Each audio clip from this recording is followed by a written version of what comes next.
Hello, everyone. My name is Nathan Kearns, and I'll be your moderator tonight. First and foremost, welcome to this community outreach meeting on February 22nd, 2022 for Social J LLC, a proposed marijuana courier. Their facility is proposed to be located at 2A Conn Street in Northampton, Massachusetts, 01060. Today we have with us Blake Mensing and Jeffrey Shaheen as representatives from Social J. The meeting will open with a presentation on the proposed establishment, followed by an opportunity for community engagement and questions. We ask that you hold all questions until the end of the presentation, at which point I'll open the floor. And with that, I'll let Blake take it away. Thank you, Nathan. Good evening, everyone. As Nathan correctly stated, this is a community outreach meeting. This is a requirement of the state's Cannabis Control Commission as one of the steps in a very long process to obtain licensure.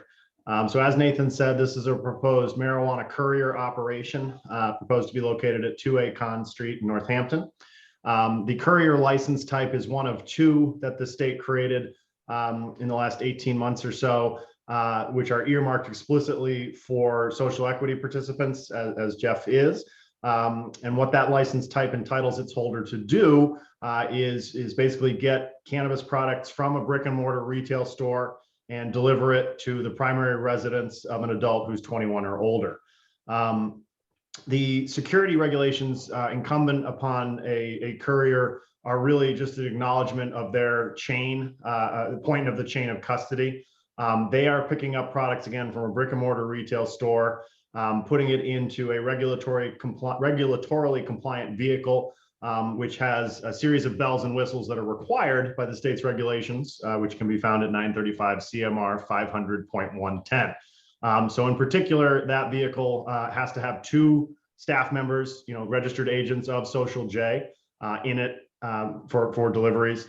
That's so one person can drive and one person can either stay with the car or get out and make the actual verification of the age and majority of the person picking it up at their home, accepting a delivery, and to make sure that the ID matches the person who ordered it. In other words, you can't, say, honey, can you grab this for me? I'm in the shower. Sorry, no, it will only go to the person who actually ordered it.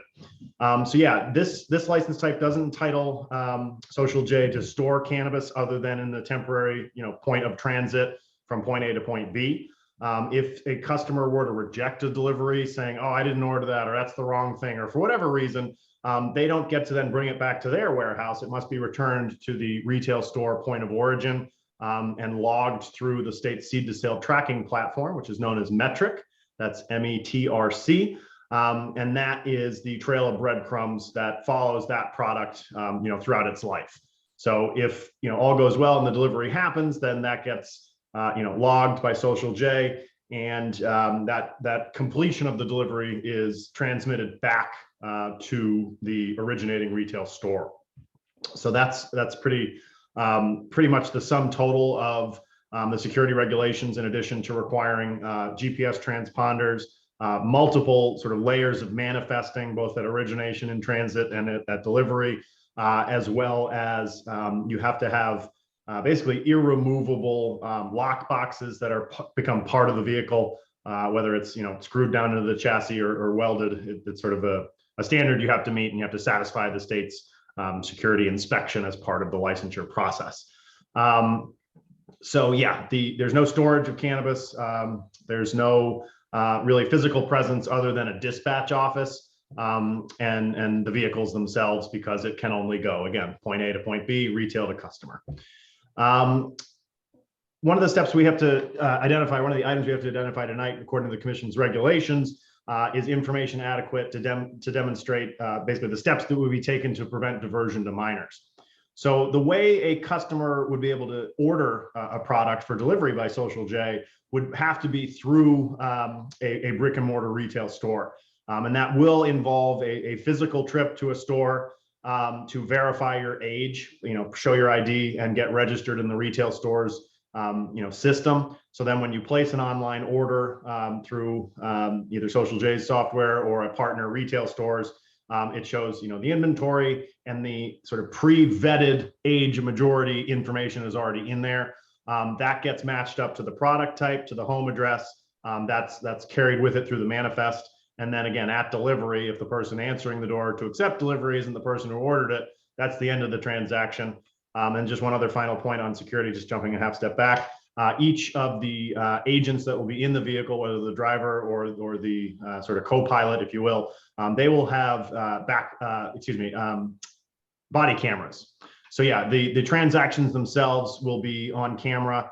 I think the sort of length of that footage will be, once you get to the address, load up the actual delivery, and then, walking to the front door all the way through the final exchange. And that footage must be stored for 90 days. It has to be, 1080p, so full HD. And it's going to be, having a watermark stamp to indicate it's from Social J, the date, the time, and then through the location, which is found through the GPS in the car. You can sort of piece together, hey, where did this end up? So that security apparatus and that verification process in the actual transaction itself is really the biggest buffer against a diversion event to a minor. In other words, if you're a minor and you don't have a valid state ID, you can't get into the physical store to have your age verified. You can't place the order, and the agents of Social J will be trained to spot a fake ID. So the chances of someone underage, getting this is pretty minimal. And ultimately, it's up to parental responsibility. You don't keep your booze on a low shelf that's unlocked. Similarly, if you have adult use cannabis, there are rules about how you store that. Keep it up high, keep it locked, that sort of thing, to keep it out of the hands of minors. And one other point I'd make, again, the physical infrastructure for Social J will really just be a dispatch office. They're not storing cannabis. But even though there is no cannabis on site, you couldn't have a bring your child to work day, if you were an employee of Social J. It's 21 for the employees as well. Each one of the employees who have a marijuana establishment agent card gets background checked. And yeah, if you don't pass that and you're not old enough, you may not work there. The next required topic that the commission regulations dictate we cover is a plan for Social J to positively impact the community. That has two meanings. One is in capital letters, a state required positive impact plan. That positive impact plan is intended and required of every applicant and licensee to benefit people who are from areas of disproportionate impact that the Cannabis Control Commission identified. What that means, of course, is they ran the statistics and found that while people of color and Caucasian people consume cannabis at virtually identical rates, they found that people of color and people in certain zip codes had more frequent enforcement actions taken against them, including arrest, and the sentences that came from those interactions with law enforcement were harsher and lengthier for people of color. So as a condition of entry into the adult use cannabis industry, state law mandates that you have a way to impact positively those people in those areas. So what Jeff is going to do here for the state level positive impact plan is make an annual contribution to an entity, a nonprofit called the New England Veterans Alliance. As their name implies, they do educational events in areas of disproportionate impact. One of the primary sort of pieces of teaching that they offer is cultivation. The simple fact is the federal prohibition means that you can't, as a veteran, openly go to your local Veterans Affairs hospital and say, "Hi, I'd like cannabis here for whatever any reason or no reason." So what this allows people to do who are veterans is to operate under state law and cultivate at their home. It's colloquially referred to as a weed, but it is not in fact easy to grow. So that education is important to help veterans enjoy some of the benefits of the plant without sort of jeopardizing their status in terms of getting VA benefits. So that entity is, a statewide entity, and they will do those educational events partially from the annual support of Social J and others. On the local front, sort of non-capitalized positive impact, what Jeff and I, when we had a discussion with the mayor, is we just want to sort of use meetings like this and all the further process that's going to come to really open a dialogue. We don't want to come in and say, hi, we know what's best for Northampton. No, we want to hear from the people who live there. And some of the positive impact at the local level that I've seen clients perform are things like a turkey drive during Thanksgiving, a park cleanup, just anything that really does make a positive difference. So I know Jeff and his team are committed to being good neighbors. They have a great relationship with their soon to be hopeful neighbor, the Hempist. So, just getting boots on the ground to see, again, where will charitable donations or volunteer hours do the most good for Northampton. The final required topic that the regulations require before we open it up to questions has to do with basically presenting information adequate that the location will not constitute a nuisance, as that term is defined by law. So again, this is a non-custodial license type other than the period of brick and mortar retail to customer. So the only point in time where cannabis is present is in the vehicle on the, in response to a specific order. In other words, it's not the ice cream truck model. You can't load up for the day and play some catchy jingle and have people approach and buy sort of on an ad hoc basis. It's a one order, one delivery system. And that really minimizes the likelihood of nuisance. And in particular, what I would urge people, obviously, if you're attending, you're an abutter or interested, every time a vehicle, delivery vehicle leaves, that avoids a trip, from a customer who would otherwise be coming to the brick and mortar retail store. So, I think the economics would dictate that you're batching orders. You're not going to be doing it, pizza delivery style, one order at a time. And so that I think will minimize the potential for traffic impacts. And yeah, again, no storage, so there's no odor nuisance potential. It's a dispatch office. I can't really picture a noise nuisance potential. And the parking of the vehicles, it will be an unmarked vehicle, likely the size of a Sprinter van or sort of your average plumber's or electrician's van. So we're not talking 18-wheelers. Again, just you can't store cannabis in the vehicle other than when in transit to deliver an actual order. The other thing I always just like to say is that any state license, any local permit, any host community agreement, none of those are a shield if someone were to say, hey, you are causing some sort of nuisance. So private rights, to bring suit would still exist. Again, I don't particularly know what nuisance a dispatch office and some delivery vehicles, that are going to an already established and open retail store could really pose. But no, if there is one, that you'd have the right to, get relief if you were damaged in some way by that. So with that, I'll turn it back over to Nathan. Thanks, Blake. We'll now move into the community participation portion of tonight's meeting. If you have any questions or comments about the proposed site, you can signal me with the raise hand button on Zoom. If you're attending by telephone, I believe you can type *9 and wait on me to call on you. All right, I see a question from Jim. Give me 1 second here.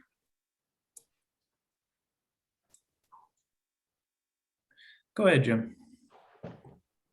Hello, guys. Hi, my name's Jim Nash. I'm the Ward 3 City Councilor, and I'm actually surprised that nobody else is here because I was made aware of this meeting by constituents based on the flyer that you guys had distributed. And so I'm just wondering what the barrier might have been there.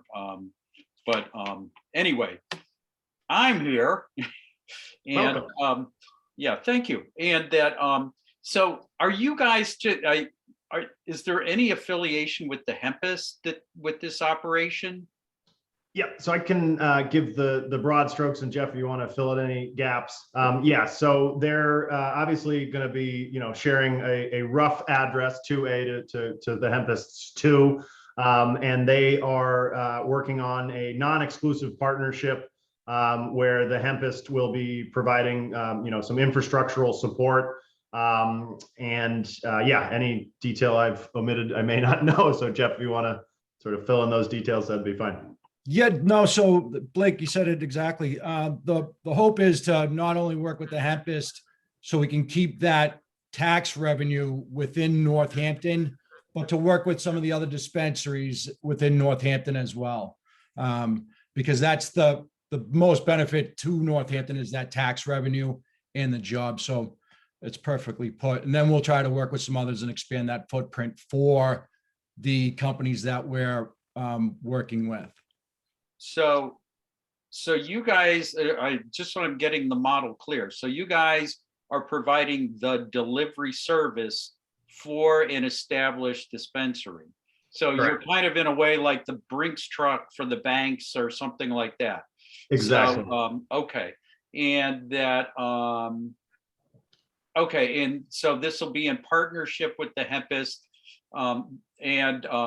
Actually, the person who I was emailing with, I argued that I thought that by having a delivery service, you would actually be reducing trips to the hempist, Exactly. because now that which is one of the concerns with, well, it relates back to Netta.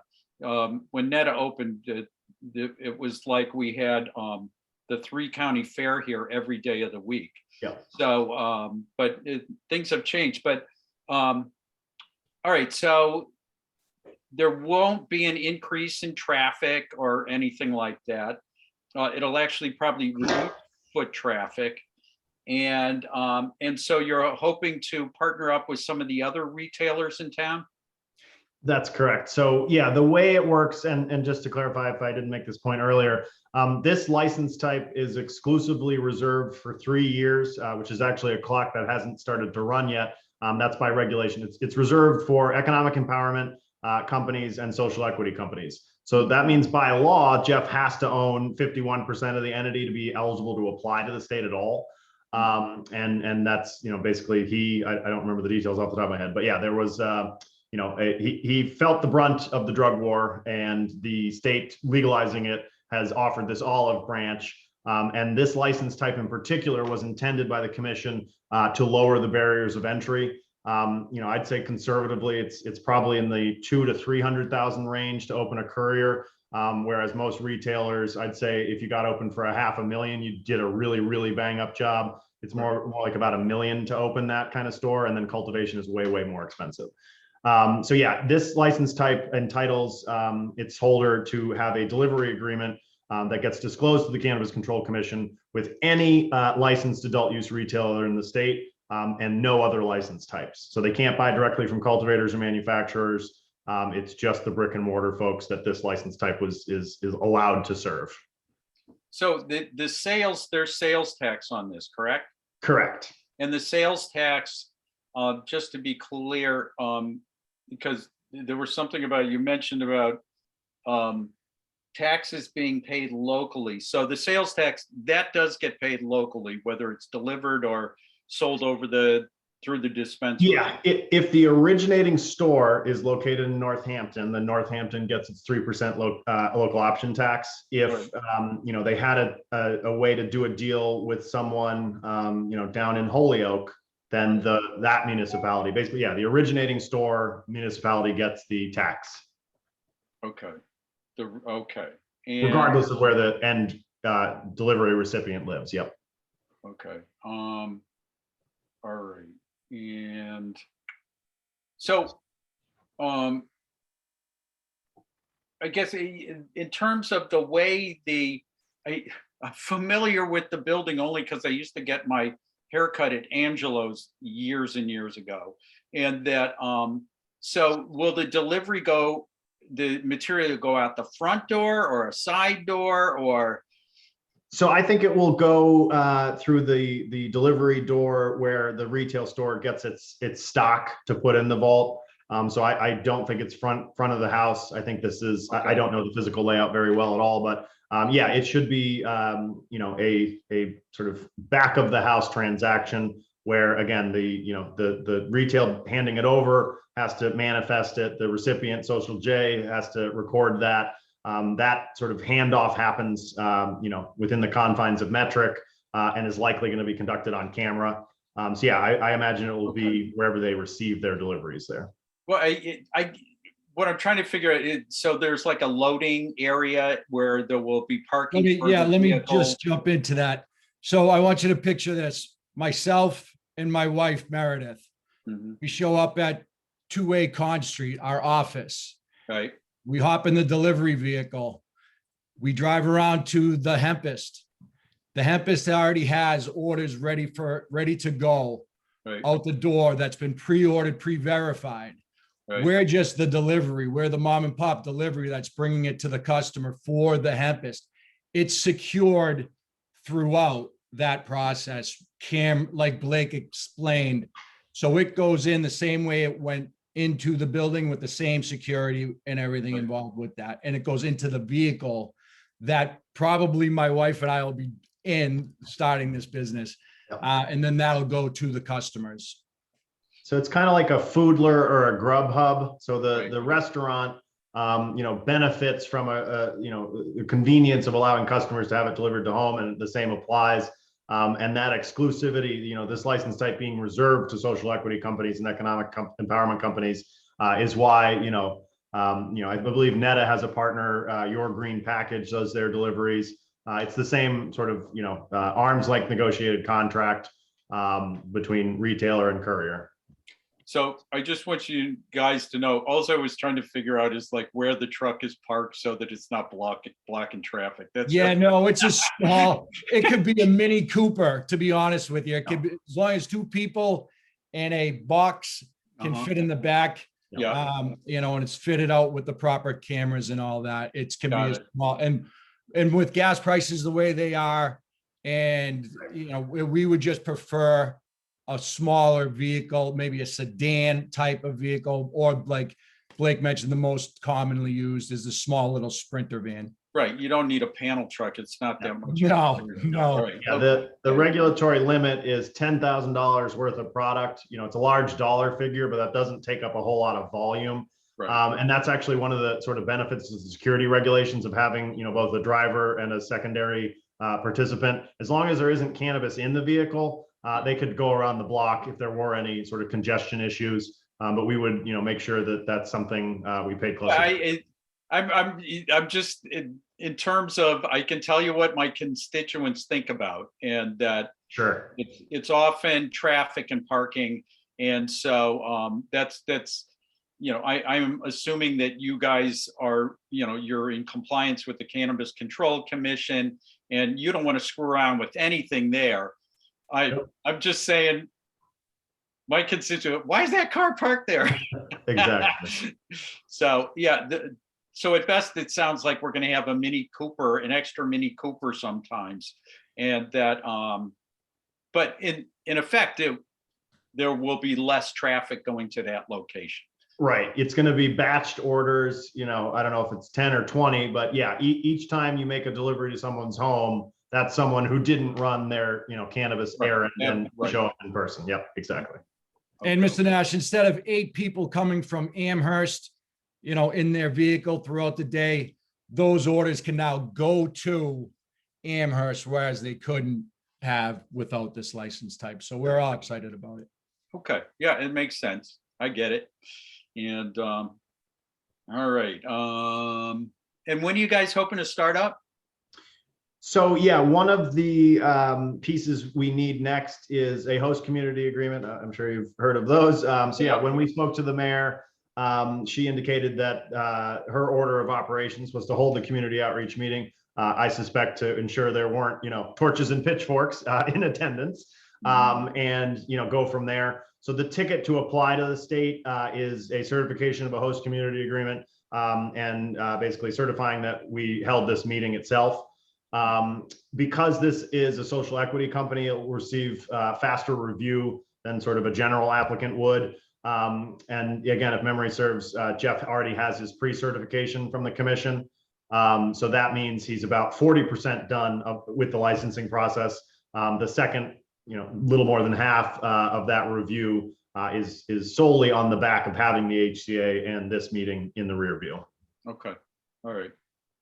So I would hope he'd have his provisional license within about 3 months from now. And then you're sort of at the mercy of the commission's inspection schedule to come and look at the retrofitted vehicle.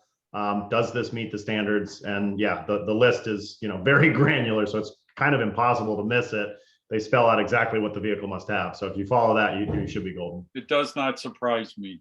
So, yep. Okay. Well, I thank you for holding this meeting. I think I'm satisfied, and that I think the fact that I'm not seeing more constituents here says that they're less worried about it. And I can say the industry as a whole in Northampton, outside of the incredible rush we had with Netta, I mean, when it's the only legal pot this side of Colorado, it was quite an event, but It was. I was now it's, visiting my aunts. Yeah, my aunts now have lived in Northampton for almost 40 years. So I coincidentally was there that weekend and I thought, well, I'm a cannabis attorney. I better go there. But yeah, I waited in line for 2.5 hours. So I know the crush of people, but yeah, you've got many more open throughout the state. And I assume Netta is no longer, lying around the block level. well, they still they are still doing quite well. And now, yeah, but yeah, it was kind of mayhemy. And it was kind of rough on the people of Wright Avenue and stuff like Right. that. So, but I'll say this, that by and large, cannabis customers are super well behaved, and I think that it's been a learning experience for people to see, and for the police as well, who've been at Netta. It's like, oh, it looks like you guys, and it looks like me, and Right. It's people showing up after work, and they've been at the doctor's office or the bank, and that it looks like moms and dads, and oh, this is different than what we thought it would be. Absolutely. Yeah, I always tell people I've been a lawyer for 11, I've been a stoner for 25. So, this is what a stoner looks like. And, I'm a regular professional who happens to enjoy this plant. So, Right. So, okay. Well, you guys have a great day. thank you, Do you sir. want me to leave here, I'm going to put in the chat. Can I put my email in there in case you guys ever want to reach out to me? Yeah, it was a pleasure to talk with you tonight. Thank you for being there. No worries, Jeff. Feel free to reach out. I'll just put my email as well in case you feel like reaching out to me. I hope I did it right. Jim Nash, City Council. All right, we'll see if that. Yep. Yep. All right. Excellent. Well, thank you for your questions, sir. We appreciate it. I'm gonna lift Blake's here. All right. All right. Have a great night, guys. Thank you, Sue. All right. Bye. All right. With that, I think we can conclude this community outreach meeting for Social J. Everyone have a good evening. Thank you you. very much. Night, guys. Take care.